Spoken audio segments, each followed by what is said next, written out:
welcome to another episode of African Couch Potato, the mashup, the podcast that talks about all things film and television in South Africa and the greater continent.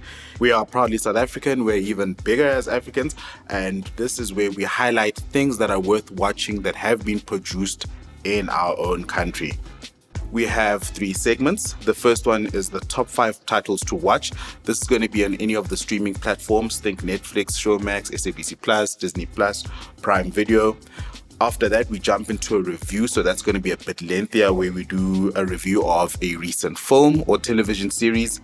Then from the new stuff, we go straight back into the past, where we look at stuff that is worth rewatching. And that we have called the Golden Oldie. So my top 5 from Showmax. The first one is Rosemary's Hitlist, which is about Rosemary Ndlovu, who killed 6 family members, including her child and her partner, so that she can get payouts from life insurance houses. Broadcasters have got this irritating thing of releasing 1 episode a week, especially if they know that something is going to gain traction. They obviously do that so that they can retain their viewers. They know that if they give you everything at once, you're going to binge on it, and then they might lose you to another streaming platform or broadcaster. The nice thing about Rosemary, though, is that it's a 4-part docuseries, and now all of the parts are out, so you can go to Showmax and you can watch all of them back to back instead of how we painfully watch them every Wednesday when they were being dropped. The second one is Steinhest. So Steinhest obviously is a play on Steinhoff and how it was the biggest corporate scandal in the country. That's where the heist part comes in. And it looks at Marcus Euster and how he basically got a bit too greedy, too ambitious, and then towards the end, he just basically rocked the whole country in scandal by getting a large number of people to invest in things. Some of them didn't really exist. Others did exist, but their numbers were inflated. What you're seeing with this kind of documentary, which is a style that's inspired by Netflix, is people unpacking current affairs in a way that people can understand. So it's not like if you don't have any money, you're going to have no value in watching this. It's just basically how the man became a monster, and they also do it through a couple of episodes. The third recommendation is The Woman King with Viola Davis and Thuso Mbedu. So this fulfills my criteria when I say pro-black, pro-localist, lekker, everything is proudly South African, because Thuso Mbedu is South African and she's our golden girl at the moment, because Charlize Theron doesn't visit us enough times, to be honest. And Elon Musk is far, far gone. He's a gone boy. He is not coming back. I think he even denounced his SA citizenship to choose Canada and the US. And then you have Viola Davis, and Viola Davis was everybody's favorite when she was in How to Get Away with Murder. So everything she does or features in is almost an instant hit, and you have them side by side. So that's really a nice one. And also because we're in an era where we have to highlight women who are doing amazing things, the title on its own, Woman King, was the biggest draw card for me, and that's why I went to watch it, and I was not disappointed, and I recommend you guys watch it. Fourth recommendation is Tali's Wedding Diary. So Tali has got a number of diary. Tali is a made-up name. It's a character, and it's basically this girl who leaves Johannesburg to go to Cape Town to live the soft life, and then things get a bit hard, and then she comes back. Through all of that, she has known the love of her life, but the love of the life finally proposes to her. They get married, they have a baby. So you have Tali's Wedding Diary, you have Tali's Baby Diary, and there's a third one, and you can watch all 3 of them on Showmax. And then my last recommendation, which goes a bit against what we stand for, is called Succession. Now, in Succession, there are virtually no black people. From the cast to the creators, the producers, it is all white. But the story there is so strong that it is an exception. What happens in Succession is that you see this media mogul who's got 3 kids. One of them has to take over, and in essence, they have to become a successor. And you have 4 seasons of sibling rivalry to see who is ultimately going to take the throne, if any of them at all. And I think from story alone, it deserves to let us bend the rules a little bit. Up next, we're going to be reviewing Survival of the Thickest, which is a new series on Netflix. All right, Survival of the Thickest is the series that is under review today. It is a comedy series. It's created and written by comedian and actress Michelle Buteau. She also stars in it, so it gives the same vibes as Insecure did with Issa Rae. Mavis, who is the main character, goes through a breakup after she finds a boyfriend cheating on her. After moving out, she needs to get a job and basically rebuild her life. She finally gets a styling gig with an insecure rich mama who is the most irritating assistant in the world, who literally repeats everything that she says.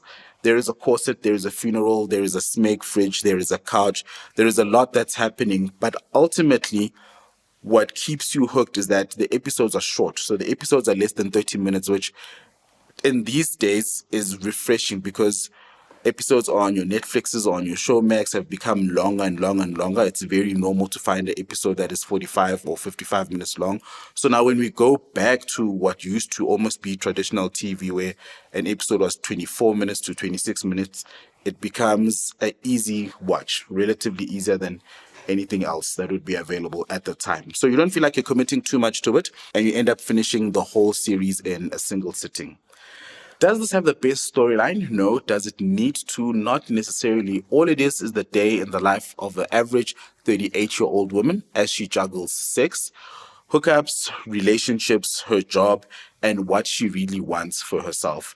There is an Italian man, there is an ex who's trying to come back. There is a lot that's happening, but the sense that you get from it is you are this girl's best friend and you're privy to everything that happens in her life. And because of that, I'm giving it a 7 out of 10, and it's streaming currently on Netflix. Rounding up this podcast, Kalushi is definitely and always will be part of my top 10. I did mention in the other podcast that my favorite South African movie of all time is Catch a Fire. Kalushi comes pretty close. In fact, I think it might be a number 2. And up next, I will be telling you why. So Kalushi makes it to our golden oldies because it is a film that I felt had all of the right elements. Before I get into it, just a bit of a background into Kalushi. So Kalushi is a 2016 film, and it is the story of Solomon Mahlangu. Thabo Rametsi leads an amazing ensemble of actors that include Thabo Malema, my favorite South African actor, Jafta Mamabolo, Paul Tusi, Weli Lenzoza, and Buyile Mdladla. The Thabos are phenomenal, both of them. But Rametsi is insanely compelling as Solomon Mahlangu, and Jafta is also mesmerizingly good. At the height of apartheid, Solomon Mahlangu, nicknamed Kalushi, bands together with his peers to lead a revolution against the then government. The film starts with Kalushi's court hearing. There is a hauntingly beautiful heartbeat underlying that court scene that speaks to just how nervous he is as he presents his version of events. This is before his narration kicks in. Now, I'm usually not a fan of movies that are told in the first person. I find it a bit irritating. I feel like they remove your story, especially if you look at your thriller series such as You. So You was big. It was this guy who stalks his girlfriend, kills some of them, and it was like a bit of a thing. All girls I knew were watching the series called You. And I couldn't get into it because as this guy is about to kill someone, he basically gives us a monologue of what he's going to do to that person, when and at what time.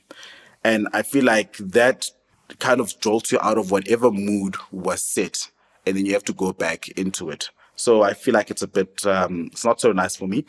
They do it here, but it's not as irritating as it is in the example that I made of You. And the reason it's not as irritating is because they show you the courtroom first. So you know that this person is giving an account of what happened. So everything that you're seeing is simply to support that. And it's almost as if his voice fades off before they let the rest of the scene unfold or transport you back into time. It is beautifully shot. I'm going to try not to speak about grading too much because that might be getting a bit too technical, but that just means it looks very, very nice when you watch it. Wardrobe and makeup is amazing. Why I like these kind of films that are set in olden day or in past times is because it takes a lot to source the cars of the time, to source the ties that they were wearing, the shoes, the shirts, the suits, the suitcases, the briefcases, the wigs that the judges would wear, to find a building and make it look as if it's still 1976, you know? So quite a lot of work went into that. And for them to be able to block off streets so that all the cars you see during a car chase are cars of yesteryear. I remember watching this at the cinema when it came out, and I think we all stood up and clapped when it was done. We were just kind of in awe of how brilliant it was. And I think it's just from seeing the Solomon Mahlangu character in his dog telling the story. It's not moving. It's not an action film. There's quite a bit of action in it, but it's not like Marvel or anything. But just how somebody can own a character so completely that you start believing that they are that person reincarnate. And I think that it gave all of us goosebumps. And I think from that alone, that's why it will always be like a very prized or highly praised movie, in my opinion. You can stream it on Netflix. It's also on Prime Video. If you do find a film that is not readily accessible on a legitimate platform, please let me know where you found it so that I can share with the listeners moving forward so that they can watch it legally as opposed to us downloading stuff and pirating all sorts of nonsense, because that would go against moving the industry forward. And with that, it brings us to the end of another episode of the African Couch Potato, the mashup. Now, at some point, you might hear me referring to it as just African Potato, and how that came about is, well, basically, one, I am an African, thank you, Thabo Mbeki, and secondly, it's because I watch a lot of TV, and that's where the couch potato reference comes from. But then my producer and sound engineer told me that African Potato as a title for a podcast sounds like a cooking show, which means that I'd be undoing all of this work. So then we settled with African Couch Potato, the mashup. Please don't forget to help me share it on all of your favorite podcast platforms. You can like it, you can follow. If you follow, it will let you know when a new episode comes out. And you can also change your settings to auto download, which means that instead of your phone just letting you know that there's a new episode, it will automatically download it for you so that when you have load shedding or you're driving to work, you don't have to miss out on the stuff that I have shared. Bye for now.